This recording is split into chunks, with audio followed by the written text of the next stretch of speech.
Demos furniture, the ultimate Onam fest. ആഘോഷിക്കാം ഈ ഓണക്കാലം ഡിമോസിനൊപ്പം.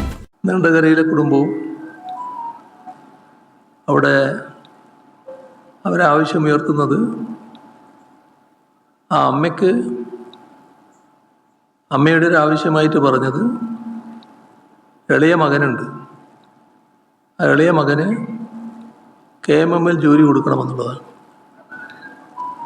അപ്പോൾ സർക്കാർ ഇത്തരം കാര്യങ്ങളിൽ ഉണർന്ന് പ്രവർത്തിക്കുന്ന നിലയുണ്ടാവണം.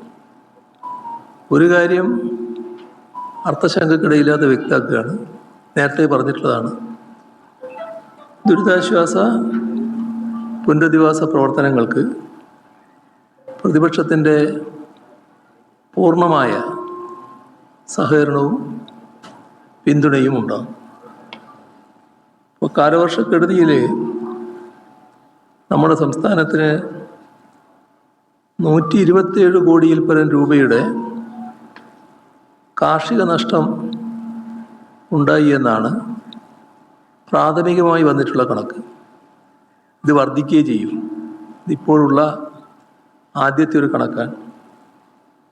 അതോടൊപ്പം തന്നെ 9332 ഹെക്ടർ സ്ഥലത്ത് കൃഷി നശിച്ചു എന്നാണ് റിപ്പോർട്ട്. 45,904 കൃഷിക്കാരെ ഇത് ബാധിച്ചിട്ടുണ്ട്. എല്ലാ ജില്ലകളിലും നാശനഷ്ടങ്ങൾ ഉണ്ടായിട്ടുണ്ട്. എന്നാൽ വലിയ തോതിൽ ബാധിച്ചത് ജൂലൈ 31 വെള്ളം കയറിയപ്പോൾ ആകെ മുങ്ങിപ്പോകുന്ന അവസ്ഥയാണ് റാന്നിയിലും ആറന്മുളയിലും മറ്റും ഉണ്ടായത്. പത്തനംതിട്ട ജില്ലയിൽ റാന്നിയിൽ 500-ലധികം വ്യാപാര സ്ഥാപനങ്ങളിൽ, വീടുകളിൽ വെള്ളം കയറി. കോട്ടയം ജില്ലയിലും ചിലയിടങ്ങളിൽ വ്യാപകമായ രീതിയിൽ വെള്ളം കയറിയുള്ള നാശനഷ്ടങ്ങളുണ്ട്.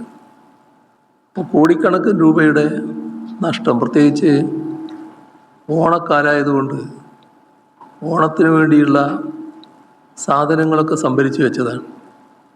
അവിടെയാണ് ഒന്നും ചെയ്യാൻ പറ്റാതെ രാത്രി വെള്ളം കയറുന്ന അവസ്ഥയുണ്ടായത്. എല്ലാം നശിച്ചു പോകുന്ന നിലയാണ് വന്നിട്ടുള്ളത്.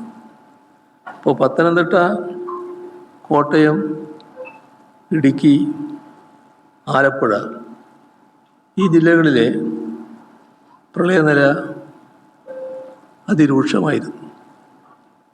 കുട്ടനാട്ടിലും വലിയ നാശനഷ്ടങ്ങളാണ് വെള്ളക്കെട്ടുണ്ടാക്കിയത്. ഇപ്പോൾ കോട്ടയം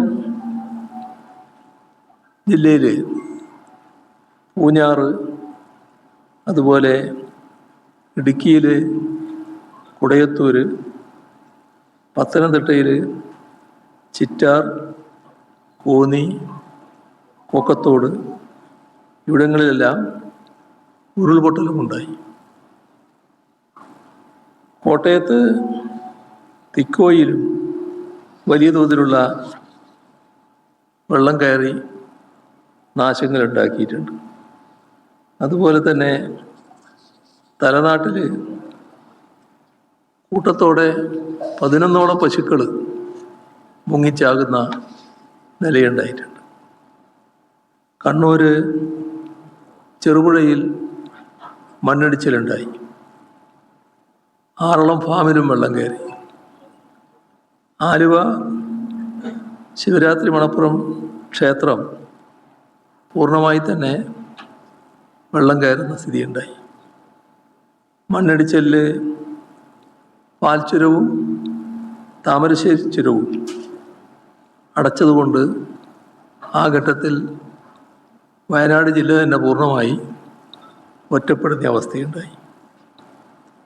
ഇതിലൊക്കെയുള്ളൊരു പ്രശ്നം, കാലാവസ്ഥാ മുന്നറിയിപ്പ് അതിനനുസരിച്ച് മുൻകരുതലെടുക്കാൻ നമുക്ക് കഴിഞ്ഞില്ല എന്നുള്ളതാണ്. അതോടൊപ്പം വ്യാപകമായ വിമർശനമുയർന്നിട്ടുള്ളത് നമ്മൾ ഇത്തരം ഘട്ടങ്ങളിൽ ആളുകളെ ക്യാമ്പുകളിൽ താമസിപ്പിക്കുമല്ലോ.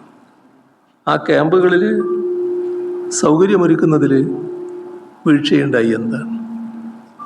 ഇത് ആശ്ചര്യകരമായൊരു കാര്യമാണ്. കാരണം നമ്മുടെ കേരളത്തിൽ ഇത്തരത്തിലുള്ള ദുരന്തങ്ങൾ ചില ഘട്ടങ്ങളിലൊക്കെ ഉണ്ടായിട്ടുണ്ട്. ആ ഘട്ടത്തിലെല്ലാം ഈ തരത്തിൽ പുനരധിവാസ പ്രവർത്തനങ്ങൾ, താൽക്കാലിക ക്യാമ്പുകൾ, ഇതൊക്കെ നമ്മുടെ നാട്ടിൽ നടന്നിട്ടുള്ളതാണ്. അപ്പോൾ നമ്മുടെ ഉദ്യോഗസ്ഥന്മാർക്കും ബന്ധപ്പെട്ട വകുപ്പുകൾക്കും സർക്കാരിനാകെയും എന്തൊക്കെയാണ് ഇത്തരം കാര്യങ്ങൾ ചെയ്യേണ്ടത് എന്നതിനെക്കുറിച്ച് നല്ല വ്യക്തതയുള്ളതാണ്. അങ്ങനെയുള്ളൊരു സംസ്ഥാനത്ത് എങ്ങനെയാണ് ഇത്തരത്തിലുള്ള അബദ്ധങ്ങളുണ്ടായത്, വലിയ തോതിലുള്ള വിമർശനങ്ങൾക്കിടയാക്കുന്ന കാര്യങ്ങളുണ്ടായത്? അത് പ്രത്യേകം പരിശോധിക്കേണ്ടതാണ്. ഇവിടെ ഇപ്പോൾ പെട്ടെന്ന് തന്നെ ഉണ്ടായ നാശനഷ്ടങ്ങൾ കണക്കാക്കി ആ നാശനഷ്ടങ്ങളുടെ പ്രത്യേകത വെച്ചുകൊണ്ടുള്ള നഷ്ടപരിഹാരം നൽകുന്നതിനുള്ള നടപടികൾ സർക്കാർ സ്വീകരിക്കേണ്ടതായിട്ടുണ്ട്. സർക്കാർ ബന്ധപ്പെട്ട വിവരങ്ങൾ ശേഖരിക്കുക, നാശത്തിൻ്റെ കണക്ക് റവന്യൂ ഡിപ്പാർട്ട്മെൻറ്റ് പെട്ടെന്ന് തന്നെ ലഭ്യമാക്കുക, ഇതാണ് സാധാരണഗതിയിൽ വേണ്ടത്. പക്ഷേ ഗുരുതരമായ വീഴ്ച ഈ കാര്യങ്ങളിലും സംഭവിച്ചിട്ടുണ്ട് എന്ന് കാണാതിരിക്കരുത്.